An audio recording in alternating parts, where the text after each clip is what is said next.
दो भाई आपस में झगड़ पड़े। साथ ही उनके पापा खड़े सब देख रहे थे और जोर जोर से हंसते चले जा रहे थे। अब झगड़ा किस बात पर हो रहा था? 4 बेडरूम के मकान को लेकर प्रॉपर्टी का मसला था। बाप को हंसता देखकर दोनों भाइयों से रहा नहीं गया और बोले, पापा आपको क्या हुआ? हम लड़ रहे हैं और आप हंस रहे हो। बाप ने कहा, बेटे तुम इस चक्कर में पड़े हो, मैं कल तुम्हें अनमोल खजाना दिखाऊंगा, कल चलो छुट्टी लेकर मेरे साथ।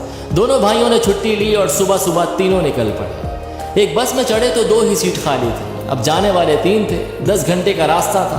कभी एक भाई पापा के साथ बैठ जाता, दूसरा खड़ा हो जाता, तो कभी दूसरा बैठ जाता, पहला वाला खड़ा हो जाता, और इसी तरह सारे रास्ते एडजस्ट करते हुए चले गए। गांव पहुंचे तो पापा उन्हें एक पुरानी हवेली पर ले गए। देखा तो हवेली खंडर हो चुकी थी। कबूतरों ने घोंसले बना लिए थे, झाड़ियां उगाई थी। ये देखकर पापा इमोशनल हो गए, रोते चले जा रहे थे और उनसे कहते चले जा रहे थे कि देख रहे हो हवेली, इस हवेली में तुम्हारा बचपन बीता है। इस हवेली के लिए मैंने अपने बड़े भाई से लड़ाई लड़ी, एक दूसरे को मरने मारने पर उतर आए थे, जैसे कल तुम लड़ रहे थे।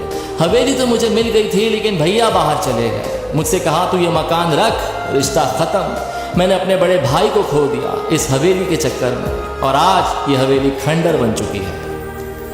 तुम दोनों इसी तरह लड़ते रहे तो मकान तो खंडर हो जाएगा, लेकिन रिश्ते हमेशा के लिए खत्म हो जाएंगे।